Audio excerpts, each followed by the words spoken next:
الشمس. اتفضل يا عم. تسجلي؟ ايوه امال مش هتسجل؟ لا هو قفل. هتوقفني اهو. احنا مضطرين نغير كل شويه حاجه فنيه. تعالى كده تعالى كده يا عم هو خش احنا بس. مش بمزاجنا، ده لازم المصور اللي يقول احنا الاستاذ ماشي. اللي ما جبتنيش على اكمل وجه على التلفزيون عشان هز البلد بلاش من ما تصورش البيت، صور اللي جنبه. انت اللي هجيب معايا ولا تاجر معاك؟ ايوه يا استاذ. مفيش.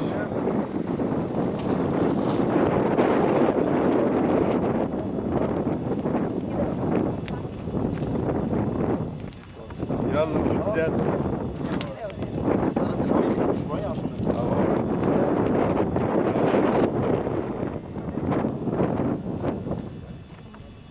لا هو بيروح ويجي دلوقتي راح بس كده. يلا حضرتك احنا دلوقتي لما جينا قالوا ابن بيتك قدمنا واستلمنا الميه على حسابنا. لو قلت لك الثمن كام تقول لي الراجل ده بيكذب عليا. ولا ميه ولا نور. القلب بتابعنا مكانه 20 و30 و40 ولا حد بيسأل على حد ولا في مراعيه ولا حاجه.